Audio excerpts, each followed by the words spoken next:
இந்த பொண்ணை பார்த்திருக்கியா? எங்கேயாவது பார்த்த மாதிரி ஞாபகம் இருக்கா?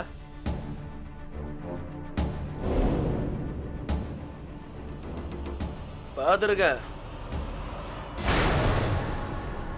இவரை நான் பார்த்துருக்கேன்.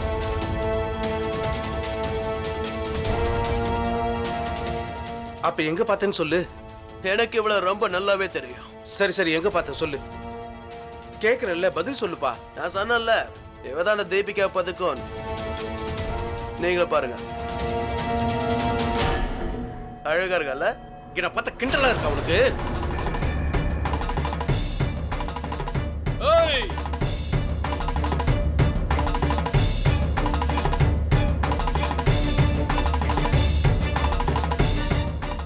உனக்கு எவ்வளவு தைரியம் இருந்தா என் ஃப்ரெண்டு மேல கை வைப்பேன்.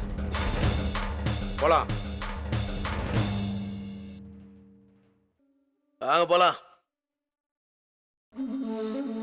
ஒரு நிமிஷம் நில்லு. தீபிகாவோட போட்டோவை என்கிட்டயே கொடுத்துட்டு போயிட்டான். தீபிகாவோட மதிப்பு என்னன்னு உனக்கு வேணா தெரியாம இருக்கலாம், எனக்கு தெரியும்.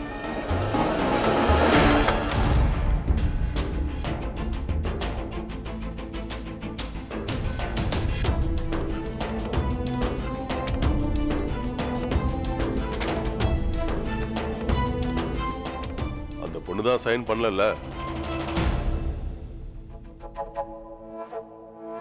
எதுக்காக அவளை கல்யாணம் பண்ணிக்கணும்னு நினைக்கிறேன்? இது தப்புன்னு தெரியல. நீ செய்யற காரியம் சரியா இருக்கா? அவ செய்யறது மட்டும் சரின்னு சொல்றியா? அவ இப்படி அமைதியா இருக்கிறதுனால என்னோட வேலையிலயும் என்னோட முடிவு மேலையும் ஒரு கரை பட்டிருக்கு. உயிரிழந்த வீரர்கள் மேலையும் ஒரு கரை ஏற்பட்டிருக்கு. அவளுக்கு நடந்தது மட்டும் தான் உங்க கண்ணுக்கு தெரியுது. அன்னைக்கு நடந்த அந்த கல்யாண போராட்டத்துல என்னோட வீரர்கள் எல்லாரையும் நான் இழந்து நிக்கிறேன். அது தெரியுமா? பார்வதியை நீ கல்யாணம் பண்ணிக்கிட்டா மட்டும் உனக்கு அங்க நியாயம் கிடைச்சிருமா? இதை தவிர எனக்கு வேற எந்த வழியும் தெரியல. நான் சொல்றபடி அவ கேட்கலன்னா இந்த கல்யாணம் நடந்தே தீரும். அவ்வளவுதான். உன் மனசுக்குள்ள இப்படி ஒரு வெறுப்பு ஏற்பட்டதுக்கு நிச்சயமா நான் தான் காரணமா இருந்திருக்கேன். அதுக்காக இப்படி செய்யக்கூடாது. இது தப்பான காரியம். அநியாயமா ஒரு அப்பாவி பொண்ணு மேல வீணா பழி சுமத்தி அவளை கட்டாயப்படுத்தி. வேண்டாம் ருத்ரா, வேண்டாம். இங்க பாரு ருத்ரா, உறவுங்கிறது மத்தவங்களால இல்ல, மனசால ஏற்படணும். அவளை வற்புறுத்தி கல்யாணம் பண்ணா அதுக்கப்புறம் உன்னை பத்தி என்ன என்ன பத்தி என்ன சொல்லுவாங்க? ஓ, உன் கல்யாண வாழ்க்கை மாதிரி ஆயிடும் நினைக்கிறியா? இல்ல, கல்யாணத்தை பத்தி எனக்கு அர்த்தம் சொல்லிக்கிட்டு இருக்காத. இந்த கல்யாணம் நடக்கும்.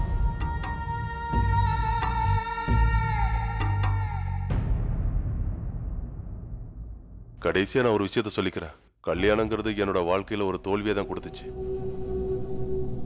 என்னோட கல்யாண வாழ்க்கையில சந்தோஷம் இருக்கும்னு நினைச்சேன். அது இல்லைன்னு முடிவாயிடுச்சு. அதுக்காக உனக்கு அந்த மாதிரி ஒரு வாழ்க்கை அமையும் நினைக்காத. அப்பனுக்கு ஏற்பட்ட மாதிரி பிள்ளைக்கும் வாழ்க்கை அமையாது. அப்பனோட பொண்டாட்டி ஓடிட்டா பிள்ளைக்கும் அந்த மாதிரி நடக்குமா? இங்க பாரு, அந்த கடவுள் உன்னையும் என்னையும் ஒரே மாதிரி தான் படைச்சிருக்கான். ஆனா மனசுல தான் கொஞ்சம் வித்தியாசத்தை கொடுத்துட்டான். உன்னை படைக்கும் போது இதுதான் விதின்னு உன் தலையில எழுதி வச்சுட்டான். இப்படி மிருகத்தனத்தோட யோசிக்கிறத விட்டுட்டு கொஞ்சம் கருணையோட யோசிச்சு பாருப்பா.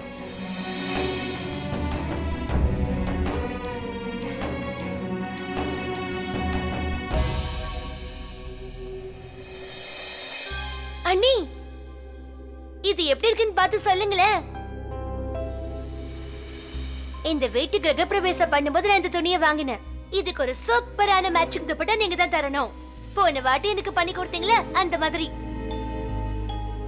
எனக்கு கிடைச்ச மாதிரி அண்ணி இந்த உலகத்துல எல்லாருக்குமே கிடைக்கணும். வேணா வேணா, எனக்கு மட்டும் போதும். அது சரி. ஏமா, இந்த வீட்ல ஏதாவது துக்கம் நடந்து போயிடுச்சா என்ன? முகத்தை இப்படி தொங்க போட்டுட்டு நிக்கிற? இவ என்னடானா இங்க நின்னு டான்ஸ் ஆடிக்கிட்டு இருக்கா. நீ போய் உன் அண்ணிக்கு ஏதாவது உதவி பண்ணு போ. அது வந்து நானும் அக்காவுக்கு உதவி பண்ணலாம்னு நினைச்சேன். பார்வதி, இதான் உன் உண்மையான பேரா? இல்ல என்கிட்ட பொய் சொல்றியா? இப்படி கேக்குறேன்னு தப்பா எடுத்துக்காத. எனக்கு எது சரி எது தப்புன்னு எதுவுமே தெரிய மாட்டேங்குது.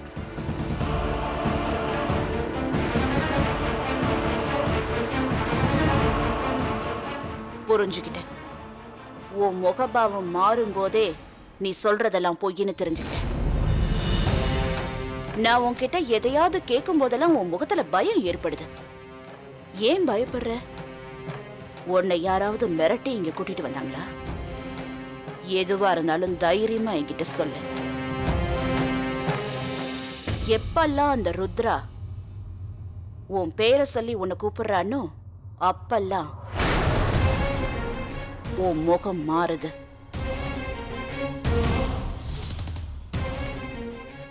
இந்த பிரச்சனையில இருந்து விடுபடணும்னு நினைக்கிறியா? இங்க இருந்து ஓடி போகணும்னு நினைக்கிறியா? ரொம்ப தூரத்துக்கு, இந்த பேரை கேட்க முடியாத இடத்துக்கு போகணும்னு நினைக்கிறியா? எப்படி முடியும்? இன்னும் 4 நாள்ல கல்யாணம். இனிமே எதுவும் பண்ண முடியாது. நான் சொல்றது கரெக்ட் தானே பார்வதி? இந்த உண்மையெல்லாம் இவளுக்கு எப்படி தெரிஞ்சது அப்படின்னு ஒரு கேள்வி உன் மனசுல ஓடிக்கிட்டு இருக்குல்ல? உன்னை பார்த்ததுமே புரிஞ்சுக்கிட்டேன். என்னைக்குமே ஒரு பொண்ணு கல்யாணம் ஆக போகுதுங்கிறப்போ ரொம்ப சந்தோஷப்படுவா. ஆனா உன் முகத்துல பயந்தா இருக்கே தவிர சந்தோஷத்தை நான் பார்க்கல. இங்க பாரு பார்வதி, உன்கிட்ட நேரடியாவே சொல்றேன். இந்த ருத்ராவையும் அவனோட நொண்டி அப்பனையும் இந்த வீட்டை விட்டு வெளியில அனுப்பணும்னு நான் நினைக்கிறேன். உன் மனசுலயும் அந்த எண்ணம் தான் இருக்குல்ல? அதை நீங்க வந்த உடனே நான் தெரிஞ்சுக்கிட்டேன். நடந்த உண்மையெல்லாம் நீ என்கிட்ட சொல்லிட்டேனா உன்னை அந்த படுபாவி ருத்ரா கிட்ட இருந்தும் இந்த கல்யாணத்துல இருந்தும் என்னால விடுதலை பண்ண முடியும். இந்த ஊர்ல பெரிய பெரிய ஆளுங்களை எல்லாம் எனக்கு தெரியும். நான் ஒரு வார்த்தை சொன்னேன்னா உடனே ஓடி வந்துருவாங்க. நீ இந்த உதவியை செஞ்சா இந்த ஜென்மத்துக்கு மட்டும் இல்ல 7 ஜென்மத்துக்கும் அந்த ருத்ராவோட நிழல் கூட உன் மேல படாதுன்னு நான் சத்தியம் பண்ணி கொடுக்கறேன். நீ ஒரு பழமொழி கேள்விப்பட்டிருப்பியே, சாட்சிக்காரன் காலில் விடுறதை விட சண்டைக்காரன் காலில் விடுறதே மேல். இந்த சண்டைக்காரி உன்கிட்ட உதவிக்காரன் கேட்டு நிக்கிறேன். நீ என்னை தாராளமா நம்பலாம். எந்த சமயத்திலையும் உனக்கு உதவி செய்ய நான் நட்புக்கரம் நீட்டுவேன்.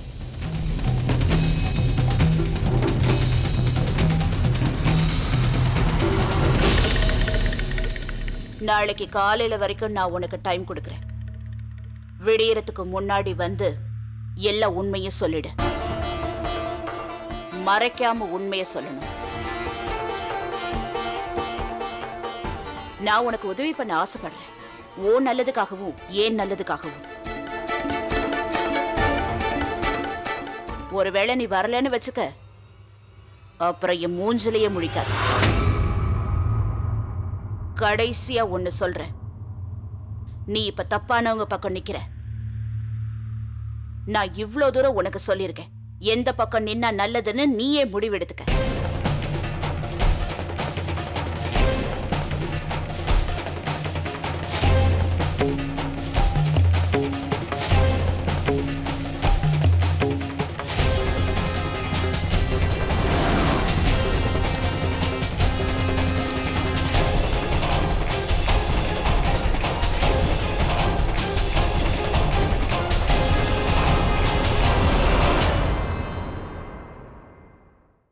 எங்க இவ்வளவு வேகமா போற ருத்ரா?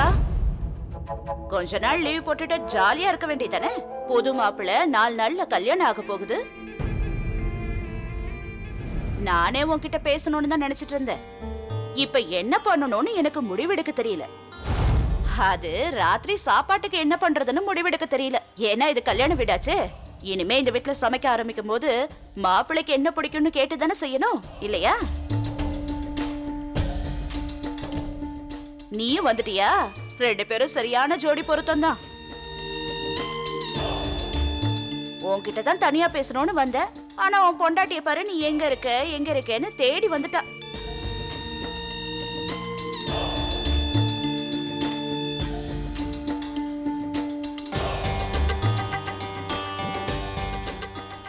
என்ன இப்படியே பாத்துட்டு இருக்கீங்க?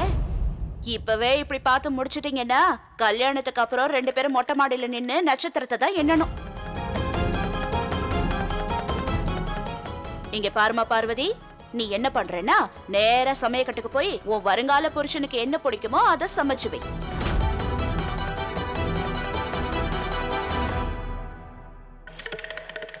என்னப்பா பாக்குற? என்னடா நம்ம கல்யாணத்துக்கு இவ இவ்ளோ ஆர்வம் காட்டுறாளேன்னு திகைச்சு போயிட்டியா? இதுல ஆச்சரியப்பட என்னப்பா இருக்கு? பொண்ணு வீட்டுக்காரங்க, பையன் வீட்டுக்காரங்க எல்லாமே நான் தானே. 2 பேருக்கும் செய்ய வேண்டிய கடமை எனக்கு நிறைய இருக்குல்ல. மைத்திலி எங்க இருக்க? உன்னை ஆளையே காணோம்.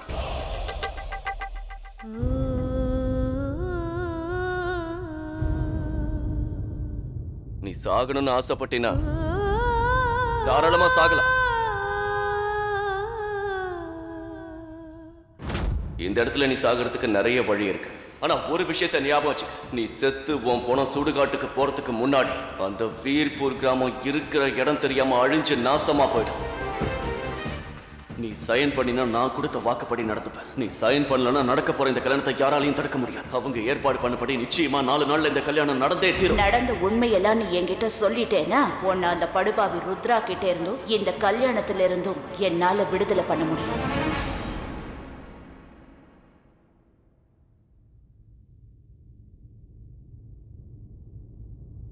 ஐயோ கடவுளே, இப்ப நான் என்ன செய்யறது என்ன செய்யக்கூடாதுன்னே புரியல. எனக்கு என்னமோ அத்தை மேல அவ்வளவா நம்பிக்கை இல்லை. ஆனா பெரிய பெரிய ஆளுங்களையெல்லாம் அவங்களுக்கு தெரியும்னு சொல்றாங்க, எனக்கு உதவி பண்ண முடியும்னு சொல்றாங்க. இப்ப நான் அவங்க கிட்ட உதவி கேட்கலாமா?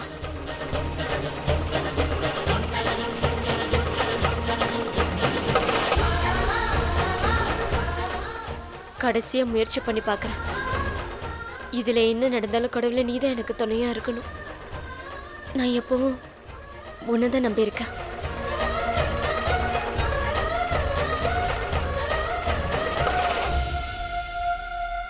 என்ன பண்ணிட்டு இருக்க? ஒன்றும் இல்லைங்க, எழுதிட்டு இருக்கேன். அத்தை ஒரு லிஸ்ட் கொடுத்தாங்க.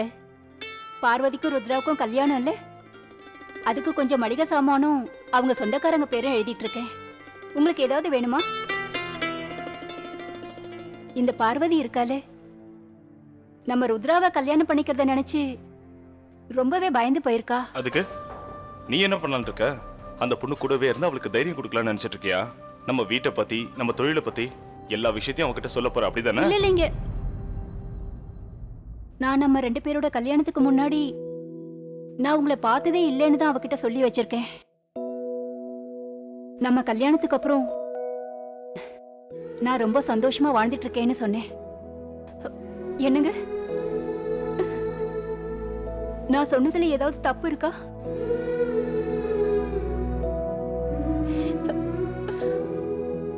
என்ன மன்னிச்சிரு மைத்திரி.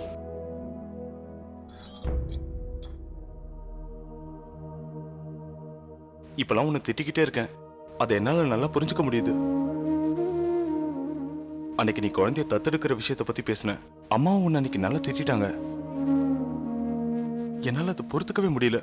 நீங்க இத பத்திலாம் நினைச்சு வேதனைப்பட்டுட்டு இருக்காதீங்க. கடவுள் இருக்காரு இல்ல, அவர் எல்லாத்தையும் சரி பண்ணிடுவாரு.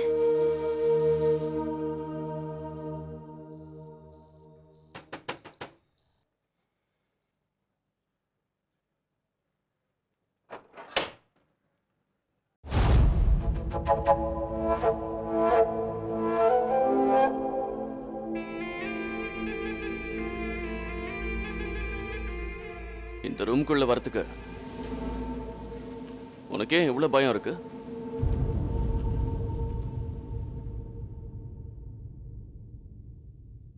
நாலு நாள் கழிச்சு இந்த ரூம்ல தானே இருந்தாகணும். எனக்கு பொண்டாட்டியா? நீ பேப்பர்ல சைன் பண்ணல, பண்ண வேண்டாம். உனக்கு என் கல்யாண வாழ்த்துக்கள்.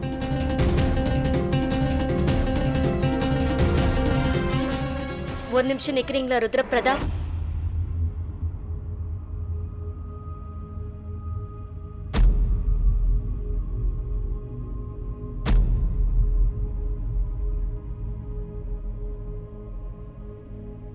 நீங்க எப்படிப்பட்ட பொண்ணை கல்யாணம் பண்ணிக்கணும்னு ஆசைப்படுறீங்க?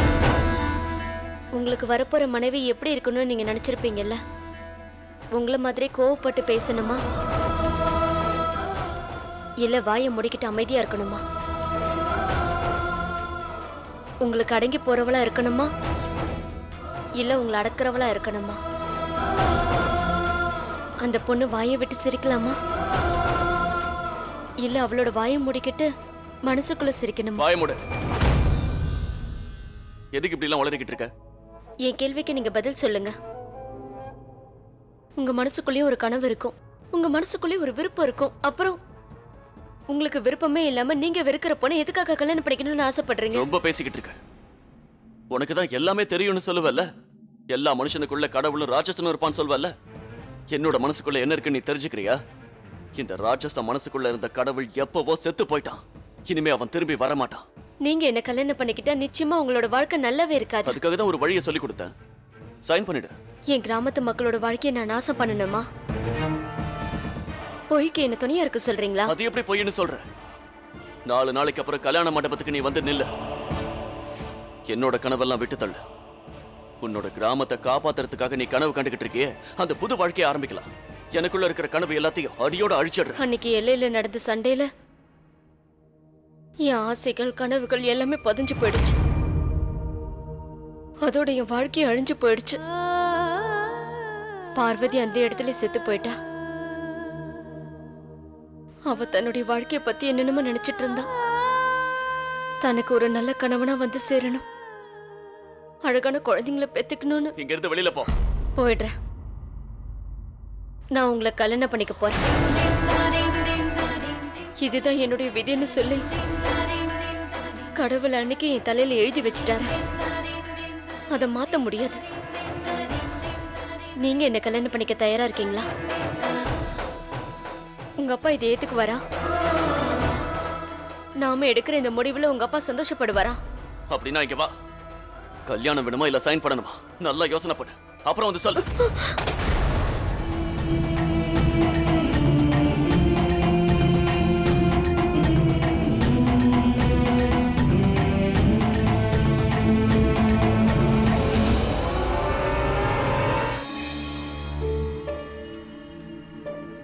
அத்தை, பூஜைக்கு தேவையான எல்லா லிஸ்டையும் நான் எழுதி வச்சிட்டேன்.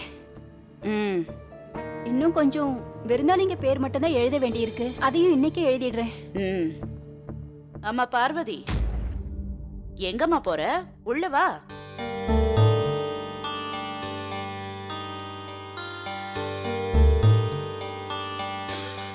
உன் மைத்திலி அக்காவை பாத்தியா? உங்க 2 பேருக்கும் கல்யாணம்னு சொன்ன உடனே கால்ல சக்கரத்தை கட்டிக்கிட்டு சுத்திக்கிட்டு இருக்கா. அதெல்லாம் இருக்கட்டும், உன்னோட சொந்தக்காரங்களுக்கெல்லாம் உன் கல்யாண விஷயத்த பத்தி சொல்லி அனுப்பிட்டியா? அப்புறம் உன்னோட அத்தை, அவங்க தானே உன்னை வளர்த்து ஆளாக்கி இருக்காங்க. உனக்கு கல்யாணங்கிற விஷயம் அவங்களுக்கு தெரிஞ்சதுன்னு வச்சுக்க, இந்த உலகத்திலேயே அவங்க தான் அதிகமா சந்தோஷப்படுவாங்க. அவங்க எப்ப வராங்கம்மா? சரி, அவங்க எப்ப வேணாலும் வரட்டும், அத பத்தி கவலைப்படாத. ஏமா இதுல பொண்ணுக்கு கல்யாணம் பண்ணி கொடுக்கும்போது ஒரு பெரிய பெட் கொடுத்து அனுப்பணும்ல? ஆமா அத்தை, கூடவே கண்ணாடியும் கொடுக்கணும். ஏன்னா நம்ம பார்வதிக்கு அம்மா வீடும் இதுதான், மாமியார் வீடும் இதுதான்.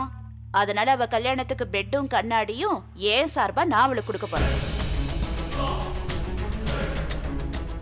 சீக்கிரமா போய் கடைக்காரங்கிட்ட ஆர்டர் பண்ணிடு. என் டேபிள் மேல ஒரு டைரி இருக்கு, அதுல அவன் போன் நம்பர் இருக்கு. சரிங்க அத்தை.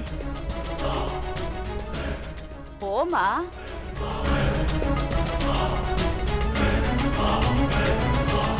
பார்வதி நில்லு.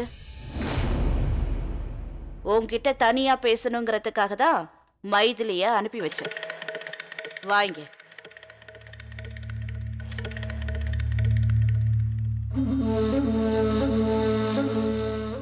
என்ன பண்ணலான்னு முடிவு பண்ணிருக்கேன். விடியறதுக்கு இன்னும் கொஞ்ச நேரம் தான் பாக்கி இருக்கு. சீக்கிரமா முடிவை சொல்ல. நீ சொல்ல போற முடிவுல தான் என்னோட சந்தோஷமே அடங்கியிருக்கு. அத சொல்லுவியா இல்ல கடைசி நேரத்துல என்ன பிரச்சனையில மாட்டி விட்டுருவியா? உன்னோட நல்வாழ்வுக்காக தான் இந்த கேள்வியை கேட்டுட்டு இருக்கேன். சொல்லு.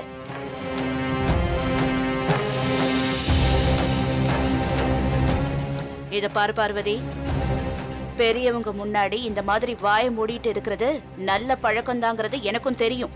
ஆனா எப்ப பார்த்தாலும் இந்த மாதிரி வாயை மூடிட்டே இருப்பியா? அப்ப கடைசி வரைக்கும் இப்படியே இருக்க வேண்டியதுதான். இதுக்கப்புறமாவது முழிச்சுக்க. நீ பேசினாதான் உன்னால தப்பிக்க முடியும். நல்லா யோசிச்சுக்கோ. இதுதான் உன் கடைசி ஆயுதம். உனக்கு ஏன் உதவி வேணுமா இல்ல அந்த ருத்ராவா? அத்தை, கடைக்காரனோட ஃபோன் நம்பர் கிடைச்சிருக்கு. நான் ஃபோன் பண்ணி சொல்லவா? ஏன் மருமகளே, அந்த கடைக்காரன் என்ன நமக்கு மாமனா மச்சானா? நீ எப்ப ஃபோன் பண்ணுவேன்னு கடையை திறந்து வச்சிருப்பாடா? இப்போ ஒன்னும் ஃபோன் பண்ண வேணா, காலையில எந்திரிச்ச ஃபோன் பண்ணு. அது நான் சொன்னது உனக்கு புரியலன்னு நினைக்கிறேன். தூங்கி எந்திரிச்சு காலையில பண்ணு.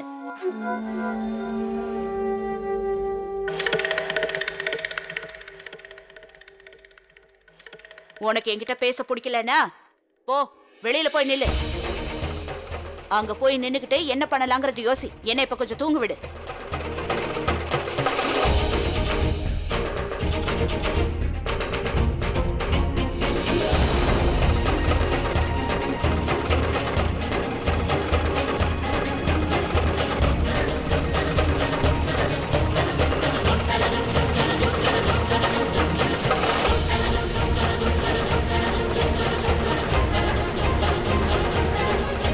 நீங்க சரியா சொன்னீங்க.